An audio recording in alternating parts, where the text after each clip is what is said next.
बच्चों, कैसे हैं आप सभी? मैं आशा करती हूँ सभी लोग स्वस्थ और प्रसन्न होंगे। आज हम हमारा पाठ समय का खेल को पढ़ेंगे और समझेंगे। तो आइए शुरू करते हैं इस पाठ को। ये है पाठ 17 समय का खेल। समय वैसे बड़ा ही बलवान होता है। समय के साथ साथ सभी घाव भी भर जाते हैं, समय के साथ साथ नई उम्मीदें भी जगती हैं। तो मतलब समय बहुत बलवान होता है। आइए इस पाठ को पढ़ते हैं। किसी नगर में रामलाल नाम का एक महाकंजूस यानी बहुत कंजूस सेठ था। उसके जीवन में किसी चीज का अभाव यानी कमी नहीं थी, लेकिन सेठ को हर समय धन दौलत की ही चिंता सताती रहती थी। कंजूसी के कारण वह ठीक से खा पी नहीं पाता था। भोजन करते समय वह वही सोचता रहता, उससे लेना है उससे देना है, यानी किससे क्या लेना है क्या देना है। उसके दिमाग में सिर्फ पैसों की बातें ही चलती रहती थी। उससे लेकर हम यह करेंगे फिर वह करेंगे, ये सब बातें वो सोचता था। एक बार रामलाल किसी परदेसी से कर्जा वसूलने परदेश गए, यानी अपने देश को छोड़कर दूसरे देश। जब वह घर की ओर वापस आ रहे थे तो उसे मार्ग में एक भिखारी मिला। भिखारी ने सेठ को देखकर कहा, सेठ जी, गरीब को कुछ खाने को दे दो, 2 दिन से भूखा हूं। भिखारी को दुत्कार कर यानी उसे डांट कर झपट कर सेठ रामलाल जैसे ही आगे बढ़ा, उसे एक हलवाई की दुकान पर जलेबियां बलती हुई नजर आई। उसने सोचा, यदि सबके सामने जलेबी खाता हूं तो कोई मिलने वाला देख लेगा। यदि वह मेरे बराबर में आकर खड़ा हो गया तो उसे भी खिलानी पड़ेगी। घर ले जाकर खाता हूं तो बच्चे व बड़े सभी मुझसे लिपट जाएंगे और जलेबियां मांगने लगेंगे। यानी अब वो किसी को भी जलेबी नहीं खिलाना चाहता था, क्योंकि उसके पैसे ज्यादा खर्च हो जाते। आखिर में उसने हलवाई के नौकर को अपने पास बुलाकर कहा, देखो भाई, मुझे 1 रुपए की जलेबी लाकर दे दो, किसी को पता ना चले, छिपकर लाकर मुझे दे दो। सेठ जी से रुपया लेकर नौकर जलेबी लेने चला गया। सेठ रामलाल की अनुपस्थिति यानी जब वो वहां पर नहीं मौजूद था में उसका हमशक्ल यानी उसके जैसे दिखाई देने वाला आदमी उसके घर में पहुंचा। उसकी और रामलाल की शक्ल में कुछ भी तो फर्क नहीं था, यानी वो दोनों हूबहू थे। यदि दोनों को एक जगह पर खड़ा कर दिया जाए तो यही कहना पड़ता कि दोनों जुड़वा भाई हैं। जुड़वा अर्थात एक ही गर्भ से उत्पन्न होने वाले एक ही समय जो भाई होते हैं वो जुड़वा कहलाते हैं। इनकी अलग पहचान करना बहुत ही मुश्किल यानी कठिन था। मालिक को इतने दिनों बाद घर आते देखकर सभी नौकर चाकर और घर वाले बारी बारी से उन्हें प्रणाम यानी नमस्ते करने लगे। सेठ जी हंसकर हाथ जोड़ते हुए उन्होंने इस प्रणाम का उत्तर दे रहे थे।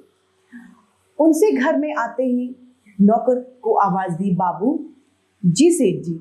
नौकर भागा हुआ आया। देखो बाबूराम, हमें यह सूचना यानी हमें यह संदेश मिला है कि हमारी शक्ल का एक आदमी इस शहर में घूम रहा है। तुम्हें उस आदमी का पूरा ध्यान रखना है, कहीं वह भूले से हमारे घर में ना घुस आए। नौकर को समझाने के बाद नकली सेठ ने पत्नी को अपने पास बुलाया। वह बेचारी सदैव की तरह डरी सहमी थी। उसके करीब आ गई। अरे भगवान, तुमने यह फटी हुई साड़ी क्यों पहन रखी है? जाओ कोई अच्छी साड़ी पहनो, यह रुपए रख लो, इससे अपने व बच्चों के कपड़े और आभूषण यानी गहने ले लो।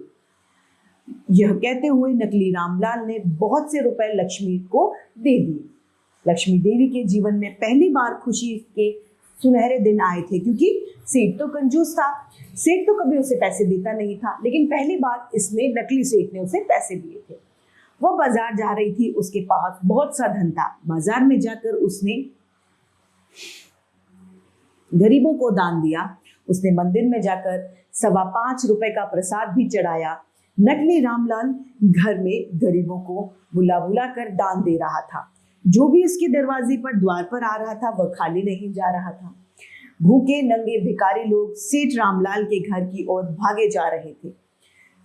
इन सब के मुंह से यही शब्द सुनाई दे रहा था, अरे भाई, आज तो चमत्कार यानी जादू हो गया है। चमत्कार, दुनिया बदल गई है। यानी अब जो यहाँ के संसार के लोग हैं वो बदल गए हैं। पता नहीं किसी ने सेठ पर जादू कर दिया है। जादू अर्थात वशीकरण कर दिया है। कंजूस सेठ आज तो दोनों हाथ से लुटा रहा है। बाहर खड़े लोग आश्चर्य से बात कर रहे थे। पूरे नगर में सेठ जी की प्रशंसा हो रही थी। चोरी से जलेबी खा रहे थे। असली रामलाल ने जैसे ही हर एक के मुख से अपनी प्रशंसा सुनी तो बहुत प्रसन्न हुआ, क्योंकि उससे पूर्व यानी उससे पहले उसकी किसी ने भी तारीफ नहीं की थी। फिर उसने बैलगाड़ी पर बैठे जा रहे एक किसान की ओर देखा, जो कि बहुत तेजी से गाड़ी चलाते हुए बार बार कह रहा था, धन्य हो सेठ रामलाल, वो तो मेरे लिए भगवान है, भगवान। सेठ रामलाल ने उसकी ओर बड़े ध्यान से देखते हुए पूछा, अरे भाई तुम कौन हो? मैं एक गरीब किसान था। सेठ रामलाल की कृपा से मैं निर्धन नहीं रहा, यानी अब मैं गरीब नहीं रहा। अरे वो इंसान नहीं, भगवान है। उन्होंने मुझे बैलगाड़ी दी और साथ में बेशुमार यानी बहुत सारा धन भी दिया। रामलाल ने अपने बैलों को पहचान लिया था। उसने क्रोध में भरकर कहा, तुम यह बैलगाड़ी चोरी करके लाए हो? अबे ओ कंगले, मुंह संभाल कर बात कर। सेठ जी ने दान दिए माल को चोरी बताते हैं, तुम्हें शर्म नहीं आती? रामलाल को संदेह यानी शक होने लगा कि जरूर ही कुछ न कुछ गड़बड़ है। वह तेज कदम उठाते हुए यानी जल्दी जल्दी चलता हुआ घर की ओर जाने लगा। वह जैसे ही अपने घर के दरवाजे पर पहुंचा तो चौकीदार ने उसे वहीं रोक लिया और कड़क कर बोला, अरे रुक जाओ, कहां चोरों की तरह घुसे जा रहे हो? वो कहता है, लेकिन मैं तुम्हारा मालिक हूं जय सिंह। अपनी सफाई पेश करते हुए उसने चौकीदार से ये बात कही। रहने दे धोखेबाज, मालिक ने मुझे पहले ही बता दिया था कि मेरी शक्ल का एक आदमी इस शहर में घूम रहा है। भाग जा मक्कार यहाँ से, नहीं तो लाठियों से पीट पीट कर तेरा बुरा हाल कर दूंगा। रोता रोता रामलाल राजा के पास जा पहुंचा। आपके राज्य में अंधकार हो गया महाराज, लोग दिन दहाड़े लूटने लगे। मुझे बचा लीजिए महाराज, मैं लुट गया, बर्बाद हो गया। मेरी संपत्ति यानी मेरी धन दौलत तो गई ही, उसने मेरे बीवी बच्चों पर भी अपना कब्जा जमा लिया है। सेठ जाकर अब राजा से अरदास करता है। यह कहते हुए रामलाल फूट फूट कर रोने लगा, यानी जोर जोर से रोने लगा। सिपाही तुरंत नकली रामलाल को पकड़कर ले आए। राजा ने दोनों को ही पास पास खड़े करके देखा तो स्वयं भी हैरान परेशान हो गया। इन दोनों में असली कौन, नकली कौन, लेश मात्र यानी जरा सा भी अंतर नहीं है। पहले वाला रामलाल मैले कुचले कपड़े पहने हुए था, दूसरे ने साफ सुथरे कपड़े पहने थे, लेकिन इन वस्त्रों को देखकर न्याय नहीं किया जा सकता। राजा ने सोचा सेठ की पत्नी को बुलवाया जाए, क्योंकि एक नारी तो धोखा नहीं खा सकती। राजा ने अपने सिपाहियों से लक्ष्मी देवी को बुलवाया। राजा ने लक्ष्मी से कहा, देखो लक्ष्मी देवी, ये दोनों आदमी स्वयं को तुम्हारा पति बता रहे हैं।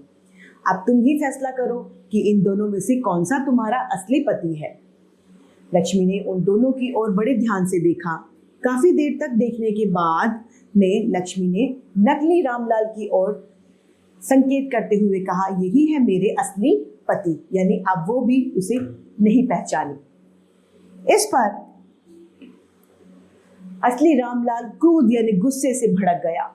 राजा ने कहा, यदि तुम्हें अभी भी कोई आशंका यानी कोई शक है तो अपने पक्ष में किसी भी गवाह को बुलवा लो।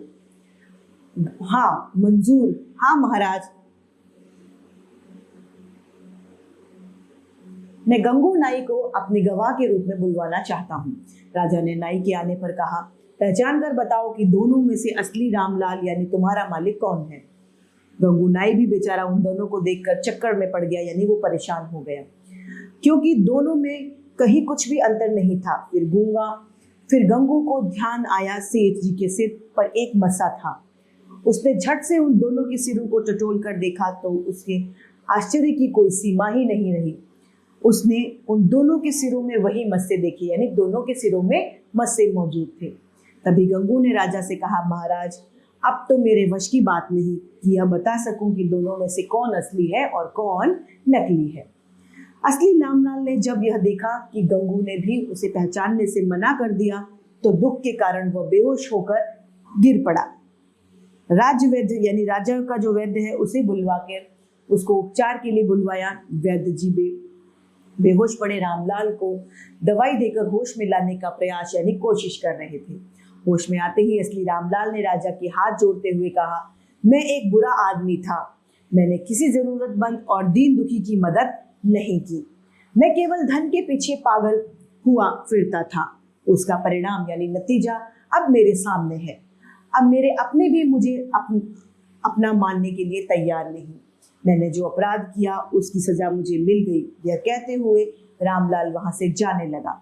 उसी वक्त दानी रामलाल के पीछे से आवाज आई, ठहरो रामलाल, यह तुमने मुझे रामलाल कहा? क्या तुम भी जानते हो कि मैं रामलाल हूँ? यह तुम क्या कह रहे हो? हाँ रामलाल, मैं मानता हूँ कि तुम ही रामलाल हो। मैं तुम्हारा ही जुड़वा भाई हूँ जिसे बचपन में ही हमारे पिता ने किसी दूर संबंधी यानी रिश्तेदार को गोद में दे दिया था। जिस धन के पीछे पागल होकर तुम अपना सब कुछ भूल बैठे थे, उस धन का अंजाम क्या हुआ? जो तुमने वर्षों से इकट्ठा किया था, पल भर में ही सब कुछ समाप्त हो गया। अब तुम खाली हाथ जा रहे हो। हाँ, और क्या करूं?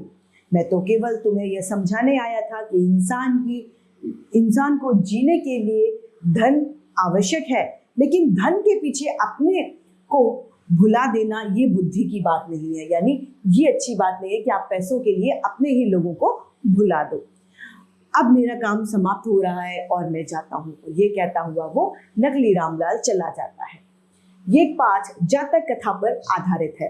तो इसी के साथ ये सुंदर सा पाठ समाप्त होता है और उम्मीद करती हूँ सभी को ये समझ में भी आया होगा। आज के लिए इतना ही, फिर मिलते हैं। धन्यवाद।